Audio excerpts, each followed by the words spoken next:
स्वागत है आप सभी का हमारी इस YouTube चैनल में। तो आज की वीडियो में देखेंगे 10 क्लास का मैथ चैप्टर 3 का MCQ।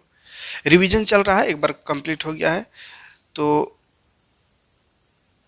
इस रिवीजन में पहला और दूसरा चैप्टर का पूरा MCQ और जो भी सब्जेक्टिव क्वेश्चन है सारा क्वेश्चन कर चुके हैं। आज देखेंगे तीसरा चैप्टर का क्वेश्चन। तो तीसरा चैप्टर का क्वेश्चन को बनाने से पहले एक टेबल आपको दिखा रहे हैं। इस टेबल को आपको दिमाग में फिट कर लेना है, याद कर लेना है, ताकि ये चैप्टर आसानी से समझ में आ जाए। ये टेबल अगर आपको के दिमाग में बैठ ही गया तो इसी टेबल्स में पूरा चैप्टर कंप्लीट है। यहाँ पर खास करके MCQ है ना, MCQ अगर पूछेगा तो इसी से रिलेटेड पूछेगा और कोई क्वेश्चन यहाँ पे एक्स्ट्रा MCQ में नहीं पूछेगा। हाँ, फिर बनाने वाला में रहेगा हल करने का, तो वो अलग तरीका देखेंगे, ग्राफ भी रहेगा। लेकिन MCQ में ज़्यादातर क्वेश्चन इसी टेबल पर से पूछा जाएगा, इसी से रिलेटेड। ठीक है, तो ये है क्या, एक बार चलिए हम यहाँ पे दिखा दे रहे, समझा दे रहे। जैसे यहाँ पे दो इक्वेशन रहेगा, चैप्टर का नाम है दो चर वाले रैखिक समीकरण। तो दो चर वाले रैखिक समीकरण यानी कि दो गो समीकरण रहेगा और दो चर वाला रहेगा। ठीक है, जैसे प्लस BY प्लस C बराबर 0, इस तरह का समीकरण रहेगा। तो दो को रहेगा तो एक ठो को मानेंगे A1 B1 C1 और एक ठो और रहेगा उसको A2 B2 और C2। ठीक है, तो इस तरह का समीकरण रहेगा, इसको पढ़ना है यहाँ पे। ठीक है, रैखिक समीकरण यानी स्क्वायर सब नहीं रहेगा और दो चर यानी x और y, दो गो चर है, x y दो चर। तो देखिए x वाला को a कहेंगे, y वाला को b और जिसमें x y नहीं रहेगा उसको c कहेंगे। इसी तरह यहाँ भी x वाला को a, y वाला b और जिसमें x y ना रहे उसको c। तो चूंकि ये दो है इसलिए ऊपर वाला को x को x1, नीचे वाला x2, फिर b वाला में b1 b2, फिर c1 c2, इस तरह से। अब यहीं पे मेन खेला है, देखिए समझ में। अगर ये दो इक्वेशन दिया हुआ है और इसमें से A1 A2 B1 B2 C1 C2 ये चारों का वैल्यू तो दिया हो रहेगा कुछ, तो वो चारों वैल्यू अगर निकाले और A1 बटा A2 कर दे और B1 बटा B2 कर दे और ये दोनों अनइक्वल है, इसका मतलब अनइक्वल यानी बराबर ना आए। अगर बराबर ना आए तो ऐसे सिचुएशन में ग्राफ कैसे बनेगा उसको याद रखना है। इसका हल कितना होगा, हल कितना होगा और ग्राफ कैसा बनेगा। जैसे ग्राफ यहाँ लिख देते हैं, इधर हल। तो अगर ऐसा आ गया A1 by A2 not equal to B1 by B2 और तो इसमें क्या होगा, तो इसका ग्राफ जो है प्रतिच्छेद करेगा, प्रतिच्छेदी रेखा, प्रतिच्छेदी रेखा बनेगा इसका ग्राफ में। और इसका हल क्या होगा, इसका हल सॉल्यूशन इसका क्या होगा, तो इसका सॉल्यूशन केवल एक हल होगा, केवल एक हल। ठीक है, केवल एक हल या इसी को अद्वितीय हल कहते हैं, अद्वितीय हल, अद्वितीय हल या केवल एक हल। तो ऐसा ग्राफ है। एक जब चैप्टर शुरू में पढ़ाए हैं उसमें और डिटेल से समझाए हैं, लेकिन फिर इसे वैसे ही समझाएंगे तो फिर से साल भर लगेगा।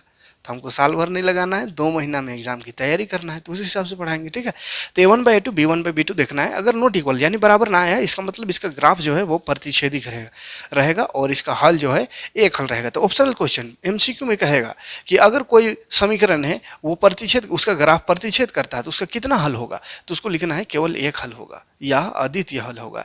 या कहेगा क्वेश्चन इधर से घुमा के कि कोई दो समीकरण है, दो रैखिक समीकरण है, उसका एक हल है, तो उसका ग्राफ कैसा बनेगा, तो उसका ग्राफ प्रतिच्छेदी करता हुआ बनेगा। या यहां से क्वेश्चन कह सकता है कि प्रतिच्छेदी रेखा के लिए ये कौन सा फॉर्मूला सही है, तो ये A1 by A2 not equal to B1 by B2 हो सकता है। ठीक है, क्वेश्चन में अभी जस्ट आएंगे उसमें और क्वेश्चन समझेंगे, लेकिन यहाँ पे ये फॉर्मूला समझिए पहले। ये पहला हो गया कंडीशन। दूसरा जो है, दूसरा याद रखिएगा, अगर A1 बाई A2 बराबर B1 बाई B2 बराबर C1 बाई C2, तीनों बराबर रहे, 1 2 3 तीनों बराबर रहे, तीनों अगर बराबर रहे तो होता है समपाती। समपाती अर्थात प्रतिच्छेदी रेखा किसको कहते हैं, प्रतिच्छेदी माने प्रतिच्छेद करेगा। ग्राफ जब बनाएंगे ना ऐसा ग्राफ, ये तो ग्राफ से एक लाइन ये बना और एक लाइन, तो ये देखिए प्रतिच्छेद कर रहा था ऐसा, यानी यहाँ पे प्रतिच्छेदी ऐसा कटेगा। समपाती मतलब एक समीकरण का ये लाइन हुआ, दो समीकरण है तो पहला समीकरण का ये अगर ग्राफ बना तो दूसरा समीकरण का भी ग्राफ इसी लाइन में बनेगा, इसी में पूरा एक दूसरे में रहेगा सेम।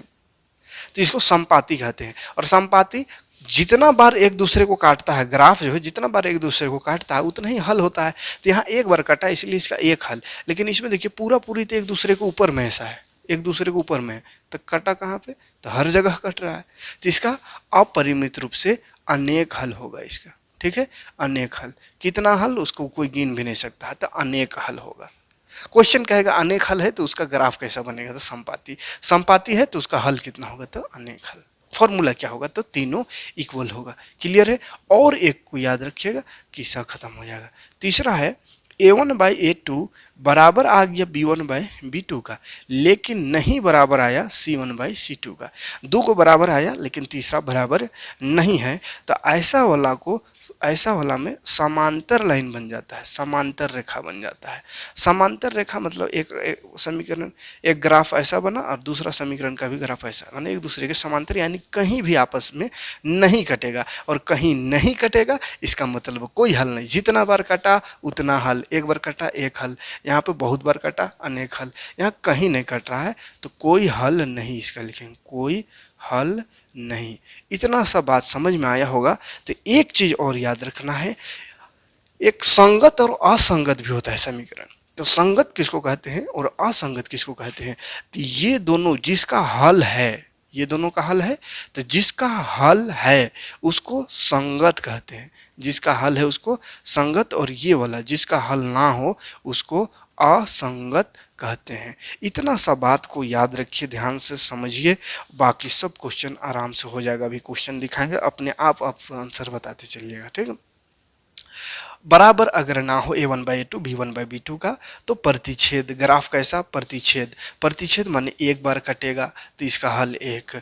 अगर तीनों का तीनों बराबर रहे तो संपाती, तो संपाती के साथ अनेक हल हो जाएगा, अपरिमित रूप से अनेक हल माने बहुत सारा हल है। उसके बाद अगर दो को बराबर आए लेकिन तीसरा बराबर ना आए तो समांतर लाइन बन जाता है, जो कहीं आपस में नहीं कटेगा, मतलब इसका कोई हल नहीं होगा। और जिसका हल नहीं है यानी समांतर रेखा वाला को ही असंगत कहते हैं, और संगत किसको कहते हैं, तो प्रतिच्छेदी रेखा और संपाती रेखा यानी अनेक हल और एक हल वाला दोनों को संगत कहते हैं। तो कहेगा क्वेश्चन संगत से भी कि असंगत का ग्राफ कैसा, तो समांतर रेखा, या संगत का ग्राफ कैसा कहा तो दोनों होगा, प्रतिच्छेदी रेखा भी हो सकता है, संपाती भी हो सकता है। तो ये वाला काली स्क्रीनशॉट ले लीजिए, इसको कहीं दिमाग में छाप लीजिए, कहीं छेदा उदा करके पेजे घुसा दीजिए ना ब्रेन में, दिमाग में, मतलब इसको भूलना नहीं है। तीसरा चैप्टर पढ़ रहे हैं, इसको भूल गए, इसको याद नहीं रहा, तो तीसरा चैप्टर कहीं नहीं समझ में आएगा, इतना माथामारी होगा कि पगला जाइएगा। बस इतना ही सा का खेल है, लेकिन सही से ये कंसेप्ट याद ना रहा तो एक भी क्वेश्चन बनने वाला नहीं है, इसलिए इसको याद रखना। क्वेश्चन में आते हैं, फटाफट देखिए होगा आपको। दो चर वाले रैखिक समीकरण युग्म, पहला क्वेश्चन, यदि रैखिक समीकरणों का एक युग्म संगत है तो निरूपित रेखाएं कैसी होगी। संगत है, देखिए पहला ही क्वेश्चन में बोल दिया क्या, संगत है कह रहा है, क्या कह रहा है, संगत है। पहला क्वेश्चन कह रहा है संगत है, अगर संगत है तो उसका लाइन कैसा होगा। तो याद करिए संगत कौन होता है, जिसका हल होता है। तो दो टाइप का हल होता है, एक हल और एगो अपरिमित रूप से अनेक हल, तो वही दोनों संगत है। तो संगत में दो गो रेखा बनेगा, एगो क्या एक बार कटा था यानी प्रतिच्छेदी रेखा, और एगो दूसरा नंबर में संपाती रेखा, वही दोनों को संगत अभी बताए थे। तो संगत बोला, संगत का रेखा कैसा होगा, तो देखिए दूसरा ऑप्शन दिख रहा है प्रतिच्छेदी या संपाती, तो लगा देना है प्रतिच्छेदी या संपाती, ठीक है। दूसरा क्वेश्चन देखिए, बोला है यदि रैखिक समीकरणों का एक युग्म असंगत है, अब कह दिया असंगत, असंगत, तो असंगत है तो इसका ग्राफ ही पूछा हुआ, हाँ इसका आलेख कैसा होगा, यानी ग्राफ है ना या आलेख, बात एक ही है, तो आलेख की रेखाएं कैसी होगी। तो असंगत याद रख कीजिए लास्ट वाला, जिसका कोई हल ना हो। और किसका हल नहीं होता है, जब दोनों ग्राफ का जो दोनों लाइन है वो समांतर रहे एक दूसरे का, तो इसका ग्राफ कैसा होगा, तो इसका समांतर होगा, ठीक है। ऑप्शन में दिखिए रहा होगा आंसर, क्लियर है। बस वो टेबल से ही क्वेश्चन रहेगा और कहीं से क्वेश्चन नहीं रहेगा, जो चीज़ अभी बताएं वहीं से। दो रैखिक समीकरणों के आलेख समांतर रेखा हो तो रैखिक समीकरण क्या होगा, वही क्वेश्चन को घुमा के बोल दिया, समांतर है तो क्या होगा, तो समांतर है तो असंगत होगा, ठीक है, समांतर है तो क्या होगा, असंगत। फिर क्वेश्चन है चौथा, दो रैखिक समीकरणों का आलेख प्रतिच्छेदी प्रतिच्छेद कर रहा है, तो बोला रैखिक समीकरण युग्म का क्या होगा। पहला ऑप्शन है कोई हल नहीं होगा, तो ऐसा तो नहीं हो सकता है। प्रतिच्छेद कर रहा है यानी एक जगह प्रतिच्छेद कर रहा है, तो एक हल होगा। तो यहाँ क्या लिखा हुआ है, एक अद्वितीय हल होगा। ठीक है, तो एक अद्वितीय हल को लगाइएगा, अद्वितीय हल। ऐसे ऑप्शन नंबर 4 भी सही था, एक हल है लिखा हुआ है, तो एक ही हल तो है, लेकिन अद्वितीय हल अगर और एक हल दोनों रहे तो अद्वितीय हल यानी यूनिक एक वैल्यू आएगा, तो उसको अद्वितीय को लगाइएगा। ठीक, ऑप्शन यहाँ गलत, दो आंसर सही दिया है। दो रैखिक समीकरणों के आलेख संपाती रेखाएं हैं, तब संगत समीकरण युग्म क्या होगा। बोला संपाती है, संपाती, संपाती याद कीजिए क्या बोले थे, संपाती मतलब दोनों एक दूसरे में ऐसा अन्य अपरिमित रूप से अनेक हल है। ठीक है, तो तीसरा ऑप्शन दिख रहा है अनेक हल का है। छठा क्वेश्चन है, समीकरण युग्म a1x plus b1y plus c1 is equal to 0 तथा a2x plus b2y plus c2 is equal to 0 में यदि, यहाँ फार्मूला लिख दिया, यदि a1/a2 is equal to b1/b2 but not equal to c1/c2 ऐसा है, तो क्या होगा। लास्ट तीसरा नंबर है, देखिए तीसरा नंबर क्या होगा, समांतर होगा इसका ग्राफ है ना, और हल पूछा होगा तो कोई हल नहीं है ना, ग्राफ पूछता तो समांतर, लेकिन हल बोला था, हल इसका कोई हल नहीं होगा, तो कोई हल नहीं तीसरा ऑप्शन में दिख रहा होगा। ठीक है, और क्वेश्चन यही कर देते हैं, बनाना तो कुछ है नहीं। 7 नंबर में भी वही a1x plus b1y plus c1 बराबर 0, a2x plus b2y plus c2 बराबर 0 है, जिसमें बोला है a1/a2 इज इक्वल टू है b1/b2 is equal to c1/c2, यानी तीनों का तीनों आपस में बराबर है, तो तीनों बराबर रहने से संपाती रेखा बनता है। लेकिन यहाँ हल बोला है, कितना हल होगा, तो अनेक हल होगा। ठीक है, तीनों बराबर रहने से क्या होता है, अनेक हल होता है, तो अनेक हल में टिक लगा देना है। ठीक है, 8 नंबर क्वेश्चन में आते हैं, तो समीकरण युग्म फिर से वही सब दिया हुआ है और कहा है a1/a2 not equal to b1/b2, a1/a2 not equal to b1/b2 है, तो क्या होगा, तो पहला नंबर वाला याद कीजिए प्रतिच्छेदी रेखा होगा। अच्छा, ग्राफ कहा होगा तो प्रतिच्छेदी, और हल तो समीकरण युग्म का हल दिया हुआ है, तो प्रतिच्छेदी में क्या, अद्वितीय हल, अद्वितीय हल माने एक हल होगा। ठीक है, 9 नंबर है, यदि a बराबर x बराबर a है और y बराबर b है, तो समीकरण x माइनस y बराबर 2 और x प्लस 4y बराबर 4 का हल है, तब a और b का मान ज्ञात कीजिए। चलिए, यहाँ पे अब थोड़ा मान निकालने वाला क्वेश्चन आ गया, बनाना पड़ेगा इसको। देखो x बराबर a दिया हो, y बराबर b, और ये समीकरण इसका हल है, तो x माइनस वाई बराबर 2 है, तो x से जगह a है तो a लिखेंगे, माइनस वाई की जगह b है तो b लिखेंगे बराबर 2, फिर x से जगह a है तो a लिखेंगे, प्लस y की जगह b है तो b लिखेंगे बराबर 4। इसको हल कर देना है, तो हर सबसे आसान हल है विलोपन विधि। विलोपन विधि में बस दोनों घटा देते हैं, तो देखिए ये कट रहा है b से b, a जोड़ेंगे तो 2a बराबर 4 और 2 6, फिर a बराबर हो गया 6, या यहीं काट दीजिए 2 3 6, तो यह हो गया 3। फिर इसका वैल्यू कहीं लगा देते हैं कोई समीकरण में, ये 1 है मान चलिए, ये 2, तो समीकरण 1 a माइनस बी बाई बराबर 2 है, तो एक 3 आया तो 3 लिखेंगे, माइनस बी बराबर 2, तो माइनस बी बराबर हो जाएगा 2, 3 प्लस में उधर जाकर माइनस, तो घटाएंगे तो ये माइनस है, इधर माइनस, तो माइनस माइनस घटेगा b बराबर 1, तो a आया 3, b आया 1। तो ये हल करने वाला क्वेश्चन आ गया। ठीक है, हल करने वाला है, समय विलोपन विधि, प्रतिस्थापन विधि, वज्रगुणनखंड विधि, सारा विधि पढ़ा चुके हैं, तो ये विलोपन विधि सबसे आसान होता है, इस विधि से आप हल करके आंसर लिख सकते हैं। ठीक, तो सेम क्वेश्चन इसके बाद वाला भी दिख रहा है। ठीक है, सेम क्वेश्चन, यहाँ भी x बराबर a, y बराबर b दिया हुआ है, तो x प्लस वाई बराबर 14 है और x माइनस वाई बराबर 4 है, तो इसका मान क्या होगा, तो x और y की जगह a और b है, तो a प्लस बी बराबर 14 लिख देंगे, और यहाँ a माइनस बी बराबर 4 है तो 4 लिख देंगे, फिर घटा देंगे तो माने जोड़ देंगे, कट गया a और a हो गया 2a बराबर 14 में 4 जोड़ है तो जोड़ दो 18, फिर कटेगा 2 9 18, तो a का वैल्यू 9 आएगा, फिर 9 को रख देना है वहाँ पे, a प्लस बी बराबर 14, तो ए में 9 है तो 9 प्लस बी बराबर 14, तो बी बराबर हो जाएगा 14 माइनस 9, 14 में 9 घटाएंगे 5, तो बी 5 आया, ए 9 आया। तो यह शॉर्ट में ही बता रहे हैं, क्यों? क्योंकि ऑप्शनल है, टिक करने वाला है, तो पूरा विस्तार से बना के कोई फायदा नहीं। हाँ, इसके बाद जब सब्जेक्टिव बताएंगे तो वहाँ तरीका बता देंगे कि कैसे बनाना है सब्जेक्टिव में सब क्वेश्चन को, ठीक है। लेकिन यहाँ शॉर्टकट ऐसा आंसर ला सकते हैं, कोई दिक्कत नहीं। 10 क्वेश्चन में आगे बढ़ेंगे। अब 11 नंबर क्वेश्चन है 2x माइनस 3y बराबर 0 और 3x plus 4y plus 20 equal 0। तो बोला है इसका द्वारा निरूपित सरल रेखाएं कैसे होगा, मतलब इससे अगर ग्राफ बनाए तो उसका रेखा कैसा होगा, प्रतिच्छेद करेगा या संपाती होगा या समांतर, तीन टाइप में से कोई होगा।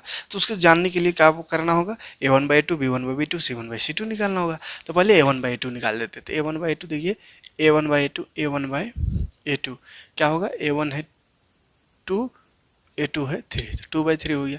b1/b2 फिर निकालेंगे, तो b1 है -3, b2 है 4, तो 3 में देखिए दोनों दो ही देखिए पहले, अगर दो बराबर ना आए तो आगे ना बढ़िए, ठीक है। देखिए दोनों तो बराबर नहीं है, 2/3 3/4 तो बराबर नहीं है, यानी a1/a2 नॉट इक्वल टू लिख देंगे b1/b2। और अगर पहला और दूसरा ही बराबर ना आवे तो इसी को प्रतिच्छेदी रेखा कहते हैं, ठीक है। तो इसका जो रेखा बनेगा वो प्रतिच्छेदी रेखा होगा, ठीक। 12 नंबर क्वेश्चन है, फिर से समीकरण दिया हुआ नहीं है, c का मान निकालना है, ठीक है। 12 नंबर में cx माइनस वाई बराबर 2 है और 6x माइनस 2y बराबर 4। अनंत हल है बोल रहा, अनंत हल। अनंत हल माने अपरिमित रूप से अनेक हल। तो अनंत हल कब होगा उसको याद करिए, c का वैल्यू निकालना है, तो अनंत हल दिया हुआ है, इससे निकल जाएगा। तो अनंत हल कब होता है, जब a1/a2 is equal to b1/b2 is equal to c1/c2, यानी कि तीनों आपस में बराबर रहे तो इसका अनंत हल होता है। तो लगा दो, a1 x वाला है यानी c है, a2 x वाला यहाँ 6 है बराबर b1 देखिए y में कुछ नहीं तो -1 है, b2 में देखिए -2 है बराबर c1 है। अच्छा इधर कर लेंगे, ठीक है, इधर 2 है बराबर से उधर, तो इधर लाएंगे तो -2 होगा। 4 भी है बराबर से उधर, तो इधर कर लेना है, इधर लाएंगे, ऐसा होना चाहिए। तो -4 ये भी हो जाएगा, तो माइनस से माइनस कटेगा, 2 1 2 2 2 4, तो हो गया। देखिए ध्यान से, c/6 is equal to minus कटेगा 1/2 इज इक्वल टू 1/2, ठीक है। अब 3 वो हो गया, तो c/6 बराबर 1/2 सब बराबर है, तब ये दोनों में ही काम करो, c का वैल्यू निकल जाएगा। देखो 6 भाग में उधर जाके गुना ऊपर चल जाएगा, तो c बराबर 6 ऊपर बटा 2, तो 2 तिया 6, यानी c का वैल्यू बोला था लाने आ गया 3, कोई दिक्कत नहीं। 13 नंबर भी सेम वैसे ही दिख रहा है, p का मान निकालना है, जिसमें 4x प्लस py प्लस 8 बराबर 0 है। किधर है,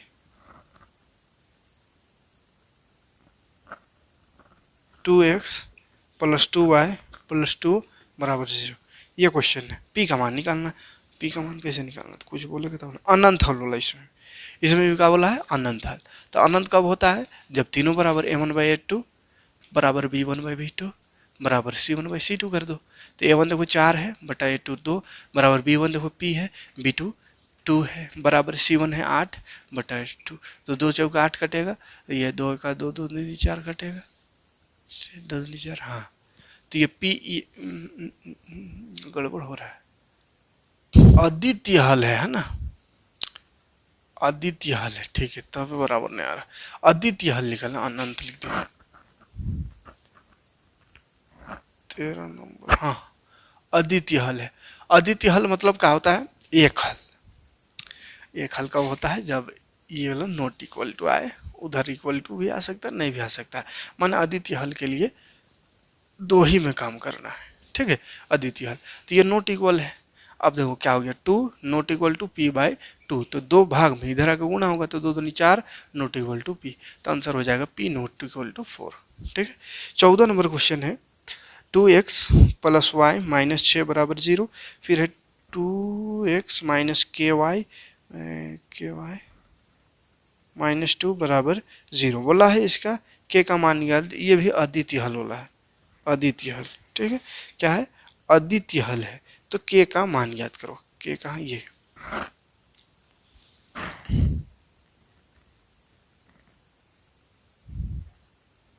ठीक है। तो अद्वितीय हल में a1/a2 नॉट इक्वल टू रहता है b1/b2 का। तो a1/a2 देखिए 2/2 नॉट इक्वल टू b1 क्या है, y में कुछ नहीं तो 1 और इसमें k है माइनस के, तो माइनस के यहाँ आएगा यहाँ, तो ये 2 कटा 1 बच गया बराबर 1/k, माइनस के यहाँ आएगा तो k हो जाएगा बराबर 1 नॉट इक्वल टू 1 और माइनस में, तो माइनस वाला हट जाएगा तो k इक्वल टू 1 आ जाएगा। ठीक है, तो k इक्वल टू 1, अच्छा k इज इक्वल टू 1 -1 आया नॉट इक्वल टू -1, तो -1 देखिए पहला ऑप्शन में। तो 15 नंबर देखिए, 15 number question, x plus 2y बराबर 3, फिर है 5x प्लस ky बराबर 15। अनगिनत हल है बराबर, अनगिनत, अनगिनत माने वही अपरिमित रूप से अनेक हल। तो अनेक हल कब होता है, जब a1/a2 बराबर b1/b2 बराबर c1/c2 हो, तीनों बराबर हो। तो a1 देखो x, a2 5 बराबर b1 2 बटा b2 k बराबर c1 3 और 15। ठीक है, दोनों उधर जाएगा माइनस होगा तो माइनस माइनस कट जाएगा, इसलिए माइनस लगाना जरूरी नहीं है। 3 पे 15, तो तीनों बराबर है तो दो ही में काम करिए हो जाएगा काम। के यहाँ आएगा तो के का के बराबर 5 दूनी 10, तो हो गया 10 आंसर। ठीक है, 16 नंबर क्वेश्चन है, 2x माइनस वाई बराबर 5, 3x प्लस 2y बराबर 4 का क्या हल होगा, हल इसमें क्या होगा वो पूछा है। ठीक है, तो सबसे आसान हल कौन सा हल है, विलोपन विधि। ठीक है, तो विलोपन विधि में क्या करते हैं, किसी एक को बराबर कर लेते हैं, उसके बाद घटा देते हैं या जोड़ देते हैं। तो चलो बराबर करते हैं। बराबर करने के लिए बोले थे नीचे वाला को ऊपर से गुणा कर दो, और ऊपर वाला जो है ऊपर में 2 है तो 2 को नीचे से गुणा कर दो सबसे। ठीक है, एक्स वाला से है ना, या वाई का करते ये वाला 2 से ऊपर, तो ये वाई में क्या है उसको नीचे गुना करते हैं, कुछ नहीं 1 है तो 1 से। ठीक है, तो x को बराबर करना है तो x वाला नीचे वाला x का जो कोफिशिएंट है यानी गुणांक उसको ऊपर गुना करिए, ऊपर वाला x का गुणांक को नीचे गुना करिए, हो जाएगा बराबर 3 दूनी 6 x माइनस 3 और 1 3 y बराबर 3 बचे 15। फिर ये देखिए 3 है ऊपर 2 ना है तो 3 क्या है 2 है ना, ये 2 तिया 6 प्लस 2 दूनी 4 y इज इक्वल टू 2 चौके 8। अब घटाओ लगा देना, घटाओ घटाओ घटाओ, तो ये घट गया माइनस माइनस प्लस यहाँ, तो 4 3 माइनस 7 y, इधर हो गया 23 घटाओ है ना, घटाओ तो 7 ही बचेगा, 7 से 60 कटेगा तो y बराबर हो गया -1। फिर ये y -1 को रख देना है कहीं भी समीकरण में। ठीक है, तो चलिए हम रख देते हैं 2x माइनस वाई बराबर 5 में, तो y -1 आया तो 2x माइनस यहाँ वाला और फिर y की जगह -1 बराबर 5। अब देखिए 2x माइनस माइनस प्लस 1 बराबर 5, अब 2x बराबर का हो जाएगा 5 -1 प्लस जाकर माइनस, तो हो गया कितना 4 और 2 गुणा में तो भाग, तो 2 दूनी 4, तो x बराबर आ गया 2, तो x बराबर 2 और y बराबर -1, ये जहाँ पे भी ऑप्शन में होगा यही आंसर। तो ये विलोपन विधि से आप इस तरह का हल कर, अब अगर हल निकालना होगा तो एकदम शॉर्टकट बताएंगे। ठीक है, क्योंकि ऑप्शन वाला में कहा है को इतना लंबा बनाना, लेकिन जो मेन तरीका ये है तो ये मेन तरीका जानना जरूरी है। अब आंसर से काम करना सिखाएंगे। ठीक है, तो आंसर से काम करना सिखाएंगे, तो अब तो ऐसा क्वेश्चन ही नहीं है 17-18 में है। आगे 17 नंबर देख लेते हैं। पहले, वह रैखिक समीकरण युग्म जिसका कोई हल नहीं होता क्या कहलाता है, तो जिसका कोई हल ना हो तो असंगत कहलाता है। ठीक है, तो ये हो गया। रैखिक समीकरण युग्म जिसका हल होता है क्या कहलाता है, जिसका हल है तो उसको संगत कहते हैं। समीकरण युग्म का हल क्या होगा, देखो 19 नंबर से बनाते हैं। ठीक है, 19 नंबर बनाने वाला है, x प्लस वाई बराबर 9 है और x माइनस वाई बराबर 1 है, तो इसका हल क्या होगा ये बोला है। तो अभी जो विलोपन विधि बताए थे विलोपन विधि से बना सकते हैं, या एक और तरीका है, वो तरीका क्या है, आंसर से बना सकते हो ऑप्शन से। जैसे पहला ऑप्शन है इसमें 2 2, दूसरा ऑप्शन है, पहला ऑप्शन 2 2 है, दूसरा ऑप्शन है 2 -1, तीसरा ऑप्शन है 5 4। ठीक है, तो सब वैल्यू को रख दो, पहला x होता है दूसरा y, पहला x दूसरा y, ये तो मालूम होगा, पहला वाला x दूसरा y, तो यहाँ रख दो। जैसे x प्लस वाई 9 होना चाहिए, x y 9 होना चाहिए, जुड़ने से 9, तो ये देखिए x y 2 और 2 4 हो रहा है, मतलब गलत, 2 और 1 ये तो घटा में है तो 1 हो रहा है, तो गलत, तो 5 4 9 सही है, तो दोनों सही होना चाहिए। ठीक है, तो जोड़ने से 9 तो 5 4 9 सही आ रहा है। अब घटाने से 1 आना चाहिए, एक्स में वाई घटाएंगे, यानी एक्स शुरू वाला है फिर वाई, तो एक्स में वाई घटाओ यानी 5 में 4 घटाओ 1 आ रहा है, सही आ रहा है, मतलब तीसरा ऑप्शन सही है। तो उतना लंबा बनाना नहीं है जो अभी बना रहे थे, वो तरीका था बनाने का, लेकिन जब ऑप्शन सामने हो तो ऑप्शन से काम करेंगे, ठीक है। चलिए 20 number question, 3x plus 2ky बराबर 2 और है 2x प्लस 5y प्लस 1 बराबर 0। समांतर है बोला है, समांतर है तो k का मान निकाल लेते। समांतर कब होता है? जब कोई हल ना हो, यानी कि एगो बराबर आवे a1/a2 बराबर आवे b1/b2 का, लेकिन तीसरा c1/c2 के बराबर ना हो, ठीक है। तो इसमें रख दो, a1 3 है, a2 यहाँ देखो 2 है बराबर b1 2k है, 2k y को छोड़ के सबको लिखना है, और यहाँ 5 है, दोनों से काम चल जाएगा, c1 c2 को लिखने की जरूरत नहीं है, कहीं k का मान निकालना है, k यहाँ से निकल ही जाएगा, 5 यहाँ जाएगा, 2 इधर आएगा, निकला के, तो 5 यहाँ गया, 5 या 15, 2 नीचे आ जाएगा, तो 2 2 नहीं 4 बराबर के, तो के बराबर हो गया 15/4, ठीक है। फिर से के का मान निकालना है 21 नंबर में, के का मान निकालना है, जिसमें 8x प्लस 5y बराबर 9 है, और के एक्स प्लस 10y बराबर 15 है, और असंगत है। असंगत तो बतवा ही ना है, असंगत माने समांतर होगा, लास्ट वाला समांतर, और समांतर कब होता है? जब a1/a2 बराबर हो b1/b2 का, लेकिन c1/c2 के बराबर ना हो। तो रख दो, a1 है 8, a2 है k बराबर b1 है 5, b2 है 10, हो गया काम, उसको नहीं लिखना है, k ऊपर जाएगा, ये इधर आएगा, तो 10 8 80 बराबर के भाग में, तो उधर जाके 5 के हो जाएगा। अब काट दीजिए, 5 का 5 6 7 8 3 5 6 30, तो के बराबर आ गया 16, कोई दिक्कत नहीं।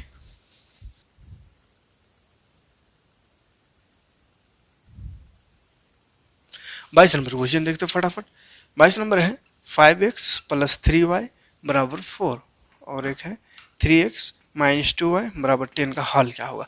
हल बोला है तो भाई ऑप्शन से काम करना है, ऑप्शन से काम करना है, विलोपन विधि और प्रतिस्थापन विधि नहीं लगाना है, शॉर्टकट काम करेंगे, क्योंकि आंसर दिया हुआ है तो काहे को हम माथामारी करें।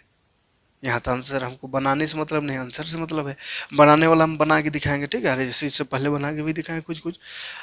आंसर देखिए, 5x प्लस 3y बराबर 4 है ना, और x और y का मान दिया हुआ है, तो मान रखेंगे, अगर 4 आ गया तो सही है, फिर यहाँ रखेंगे 10 आ गया तो सही है, और नहीं तो गलत है।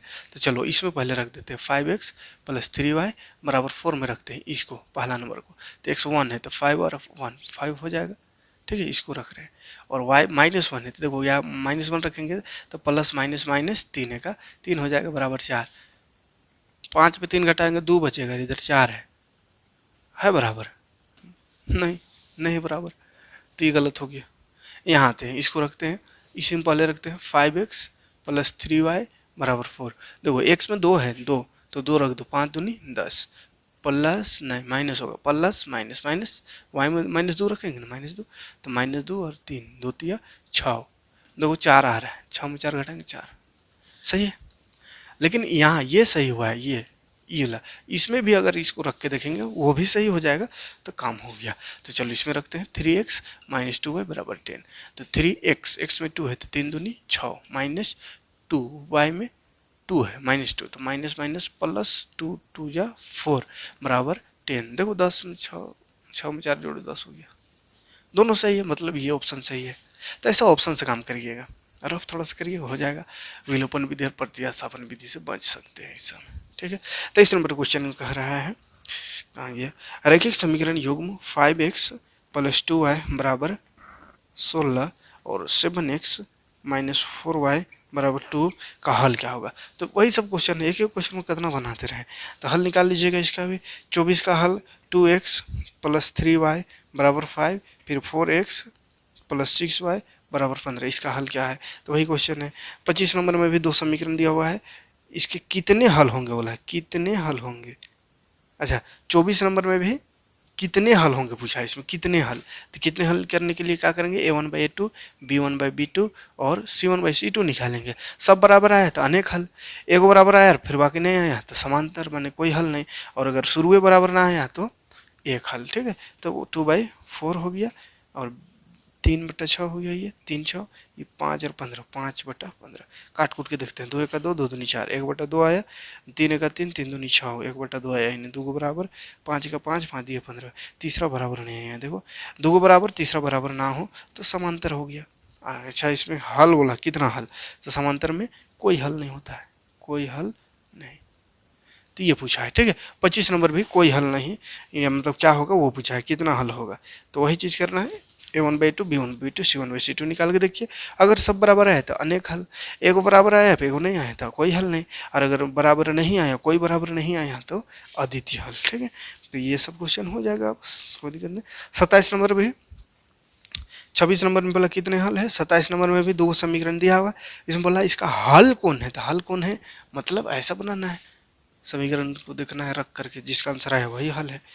28 नंबर में फिर बोला है रेखाएं 2 को दिया हुआ है, तो इसका क्या अद्वितीय हल, 2 हल, अनंत हल या कोई हल नहीं होगा, तो ऐसा कोई हल नहीं होगा, या अद्वितीय हल होगा या अनेक हल होगा, उसको जानने के लिए ये a1/2, b1/2, c1/c2 करके देखिए, हो जाएगा, समझ में आ जाएगा क्या है। ठीक है, फिर बोला 29 नंबर में 3x + y = 14, 2x - y = 1 हो तो y का मान क्या होगा, तो y का खाली इसमें मान बोला है, y का खाली मान बोला है, तो कैसे करेंगे, तो उसके लिए थोड़ा इसको दिखा दें। देखो जो भी थोड़ा सा भी अलग रहेगा तो उसको हम बता देंगे, लेकिन सेम क्वेश्चन को बार बार बताना सही नहीं है, तो ये थोड़ा सा अलग है, तो थोड़ा सा अलग है तो हम बता दे रहे हैं। 29 नंबर 3x + y = 14, 15 लिखते हैं, 14 बोलते हैं, दिख रहा है 14,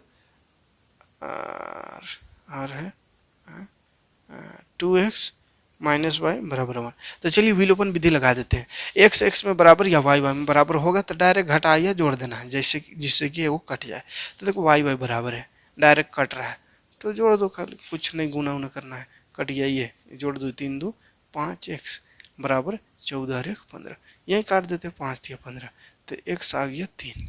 हमको x से का मान निकालना था, x 3 है, y का मान निकालना है, तो रख दो कहीं पे तो आ जाएगा।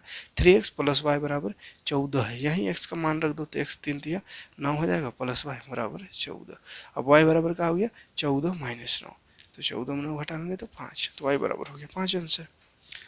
29 30 हो गया, 30 नंबर दिए, वो अजीब क्वेश्चन है, y = 0, y = -5, बोला इसका क्या हल होगा, वे है ना सबसे हट के, इसमें बोला y = 0 फिर y = -5, तो ऐसा हो सकता है, y का 2 का मान कैसे हो सकता है, y 0 भी और -5 भी, कोई हल नहीं इसका हो जाएगा, कोई हल नहीं, उठ पटांगे, एक 0 और y ये रह सकता है, लेकिन ऐसा 2 नहीं रह सकता है। ठीक है, तो उठ पटांग क्वेश्चन है। x = 7, x = 11, इसमें देखिए, इसमें भी ऐसे ही क्वेश्चन, x = 7 और x = 11, तो x का या y का एक एक आंसर आ सकता है, वैल्यू आ सकता है, यहाँ 2 का, इसमें भी 2 दे दिया था y का, यहाँ भी x का 2 दे दिया है, जिसका कि कोई हल नहीं होगा। ठीक है, ऐसा क्वेश्चन में कोई हल नहीं लिख देना है। 32 नंबर में 2 समीकरण दिया हुआ है, तो उसका रेखा कैसा होगा, समांतर होगा कि संपाती होगा कि क्या होगा, तो उसके लिए तो a1/2 b1/2 निकाल लीजिएगा, उसके बाद पता चल जाएगा क्या होगा। 33 नंबर में है 2 समीकरण दिया हुआ है, तो x का मान निकालना है, सिर्फ x का मान, जैसे अभी y का मान निकाल देते हैं और x का, तो यहाँ x का आंसर लिखना है। ठीक है, तो x और y दोनों निकलेगा तो दोनों निकाल लीजिएगा, फिर x का मान बोला है तो x का मान को टिक लगाना है। 34 नंबर में x 2 दिया हुआ, y 3 दिया हुआ है, तो k का मान निकालना है। ठीक है, 34 नंबर में x दिया हुआ है 2, y दिया हुआ है 3, और समीकरण है 2x + y = k, तो k क्या होगा, तो देखो x है 2, तो 2 रखेंगे तो 2 × 2 = 4, प्लस y है 3, तो 3 बराबर k, तो 4 × 3 = 7 बराबर k, यानी k का मान हो गया 7। 35 नंबर में भी 2 समीकरण है और उसका हल क्या होगा वो बोला है, तो हल करने के लिए 2 तरीके बताएं, एगो विलोपन विधि से करके देख सकते हैं या ऑप्शन से देख सकते हैं, तो ठीक है, तो दोनों में जो आपको अच्छा लगे उससे देखिए और कमेंट करके बताइए कि सारा क्वेश्चन बना कि नहीं, जो भी क्वेश्चन छोड़े उसको बना करके देखिए और कमेंट जरूर करिएगा कि सब क्वेश्चन बन गया कि नहीं बना, कितना समझ में आया कि नहीं आया, ताकि हम इसका अगला पार्ट जो है जल्दी लेकर आएँ। देखिए लाइव क्लास लेने का सोच रहे हैं, लेकिन डाटा की कमी के कारण लाइव क्लास नहीं ले पा रहे, 200 में सिम रिचार्ज करते हैं, 600 महीना चल रहा उसी में, तो और कहाँ से रिचार्ज कर, वीडियो अपलोड में ख़त्म हो जाता है सब डाटा, तो फिर भी कोशिश करेंगे कि 1 जनवरी से पक्का कम से कम एगो लाइव क्लास लेने का, ठीक है, टेस्ट उस्ट, ताकि जल्दी से तैयारी हो सके। मिलते हैं नेक्स्ट वीडियो में, थैंक्स फॉर वॉचिंग।